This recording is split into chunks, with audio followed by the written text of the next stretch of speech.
Welcome back to Tiny Takes Big Feelings, the podcast where the humans are small, but the opinions are absolute, undeniable giants.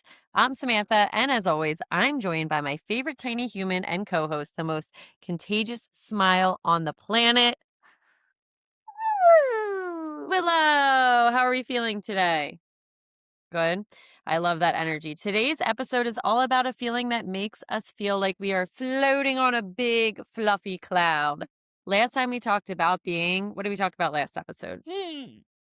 Grumpy, which was a little heavy. But today we're diving head first into joy.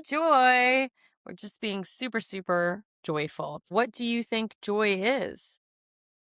Happy, like an angel. Like an angel. Exactly. It's like a warm, glowing feeling. But before we get deep into it, I have a big question for you to kick things off. When you hear the word joy, what is the absolute first memory that pops into your brain? From inside out. From inside out? Yeah, she's enjoyed. When was the time you felt joy?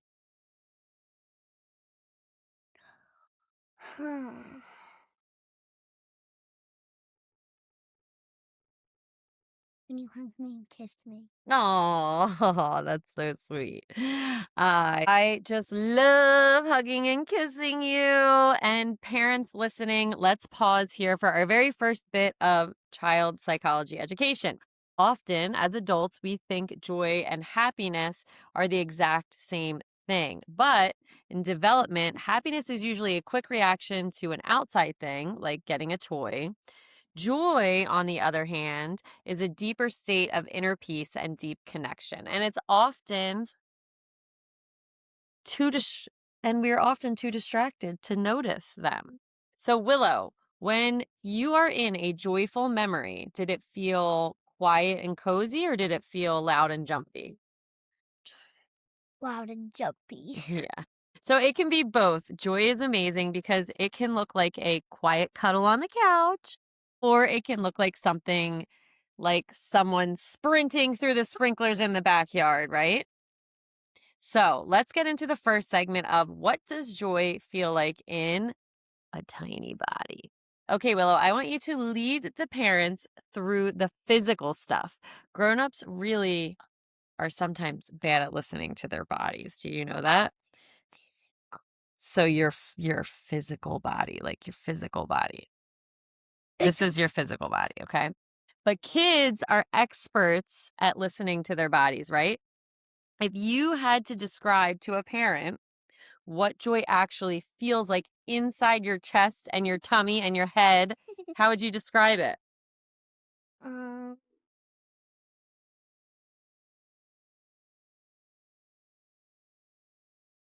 I don't know. Well, what happens in your belly when you feel joy?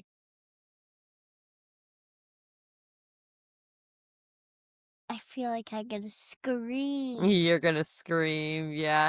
Feels like sparkles floating around, huh? Yeah. That sounds wonderful. When Does it's, when it's like getting too loud. Yeah. Does it make your heart feel fast or slow?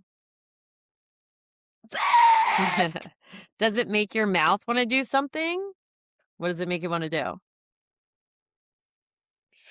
Scream or smile? Just Scream smile. louder, louder, louder, louder. Yeah. So this is a concept in psychology called the warm glow effect. When a child experiences true joy, their brain releases a cocktail of oxytocin, dopamine, and endorphins. It actually relaxes their nervous system.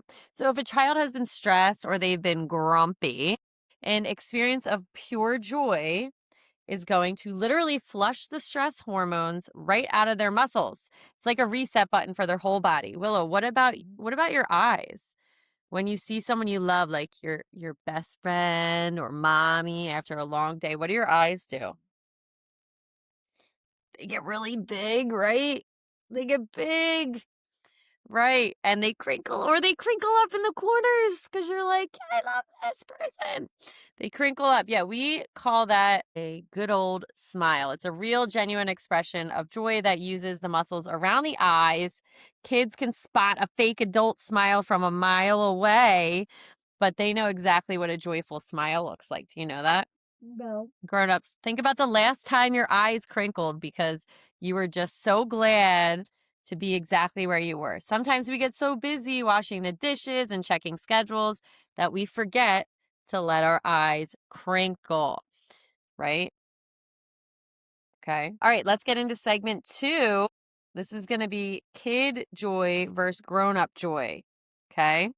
All right, Willow, let's look at the differences between what makes a little kid feel joy versus what makes a tired mommy feel joy, because I think our lists are going to look a little different, right? I want you to lead the list. What are 3 small everyday things that give you instant massive joy? School. School. And playing with my brother. Playing with your brother. Awesome. Uh, and, children can find joy in the smallest things like a rock, a smooth gray stone. Remember, Parker loved his stones on the sidewalk and hold it like a diamond of a king's crown. And it's just the awe and wonder. Kids have this magical ability to look. My little Parker touched it a turtle. Yes, he did. Thought it was a rock. He did think it was a rock at the beach, right?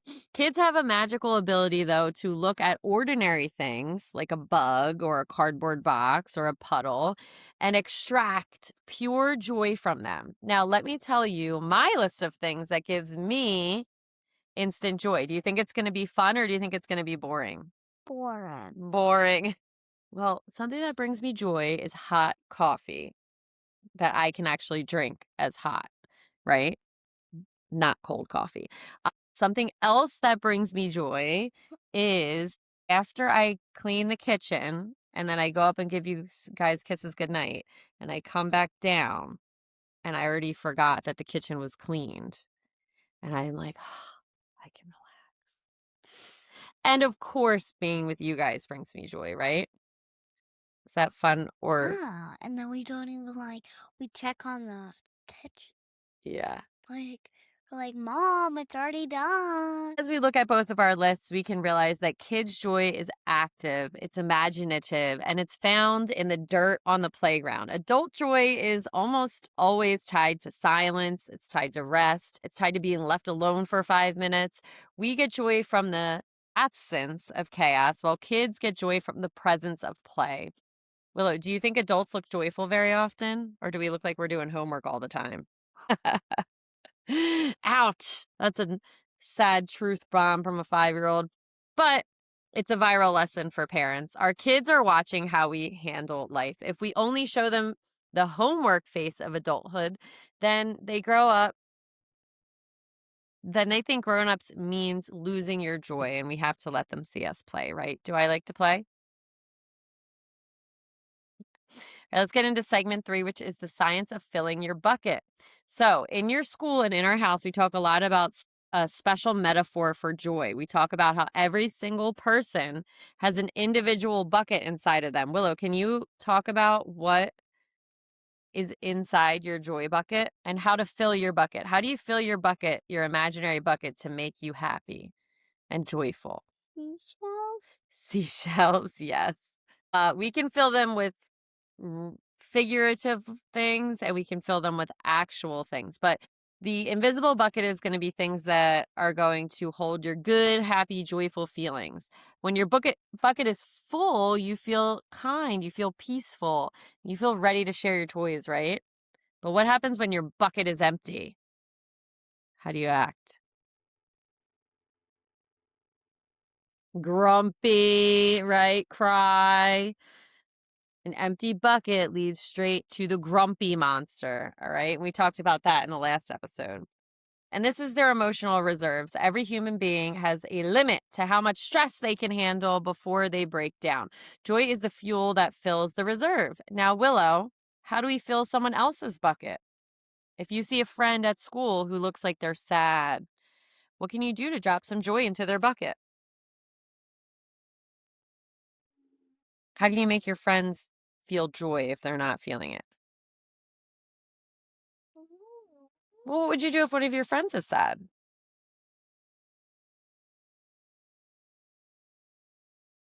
Hmm, what I do would give them a toy. That's nice. That would fill their bucket, right? You can give them a compliment, right? They didn't have toys at their table. Yeah. What would you say to them to make them feel better?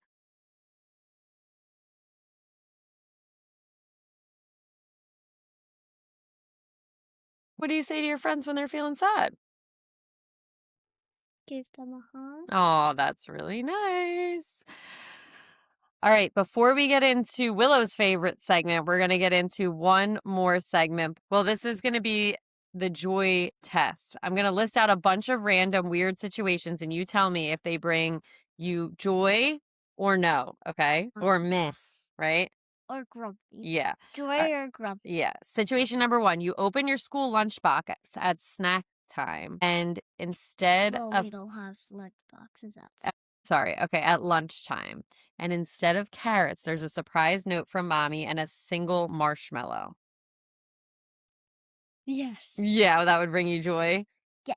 All right. Number two, we're driving in the car and your favorite song comes on, and I let you turn it up and sing. That we have a lot. Yeah, that would bring you joy, right? Singer energy. All right, you are playing at the park and a kid you've never met walks up to you and hands you a bubble wand and says, "Do you want to play with me?" Yeah. That would be joy, right? That would be so fun. I'm never gonna say that. Yeah, and that's the best thing about kids too. No awkward introductions. They just probably would. Someone would bring a bubble wand, right? Okay, you finally get to wear your favorite pajamas right out of the dryer and they're warm and cozy. Would that bring you joy or no? Yeah. Yeah. Warm dryer PJs are universal human joy, no matter if you're 5 or you're 55. Okay, last one. You try to build a giant Lego tower and it gets taller than your head and it stays up without falling down. Be crazy. That would be so fun, right? All right. So now we're going to take a quick break and Willow is going to show you 3 of her favorite things of the week. 3. You can pick 3.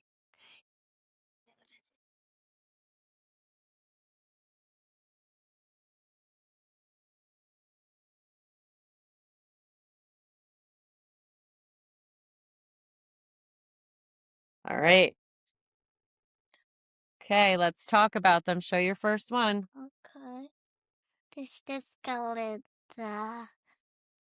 And who is Glinda? She's from Wicked. Mm-hmm. And she's the pretty. She's so pretty, right? Oh, stuck. What's wrong? What do you want to do? Oh, her wand. There it is. Look at her beautiful wand. All right, let's see the next one. Do you know who this is? Jasmine. What does she do? She rides around magic carpet. Would riding a magic carpet bring you joy? Yeah! All right. Just had one. I know, me too. Who's this one? Cinderella. What does she do? She loses her slipper. Oh, would that bring you joy if you lost your slipper? My glass slipper. Would you be sad or joyful? Happy. That you lost your slipper? I think you'd be sad. No, I would be happy. Why? All right. Well, thanks for sharing those, Willow. I love those. All right, it's time for one of the most important parts of the episode and close to the end. Willow, get right up to that microphone. There are thousands of parents listening right now who are running around, making dinner, driving to work, feeling stressed, and maybe feeling like their buckets are a little bit empty. What's your tiny take? What do you want grown-ups to remember about finding joy in every day? How can grown-ups find joy in every day? Hmm.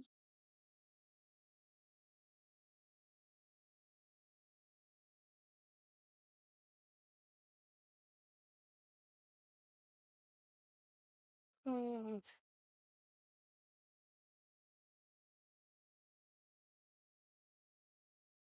What do you think grown-ups could do to find joy? Maybe their kids could help. Help them in their house? That would bring joy, but what do you think and that's really good. How can grown-ups remember to find joy every day? It's their bucket list. Make their bucket list, and we're gonna make a bucket list for the summer, right? Maybe we could talk about that next week. What do you think? Yeah, we'll do any kind of one that we don't do. I love it. So, we spend so much time looking at our screens. We miss the tiny bits of magic right around us. So, we're going to wrap it up, Willow, okay? We're going to be all done. We want our listeners to remember that joy isn't something that you have to wait for. It's something we can actively look for. It's the warm pajamas, right? And our pajamas. It's the surprise marshmallow, the crinkly eye smile, and the moments where we stop rushing and just exist together. Willow, thank you for being my constant reminder to slow down and fill my bucket. Next time we are gonna do bucket list. Bucket list. Right. We will talk about our bucket list next time. So thank you guys for listening to Tiny Takes Big Feelings. If this episode filled your bucket, brought a smile to your face, or reminded you to let your eyes crinkle today, please subscribe, leave a review, and share this with a parent who needs to hear it. Tiny take. All right. What do you have to say? Thanks for watching me and Mommy's videos. Thanks for hanging out with us. See you next time with our bucket list for the summer.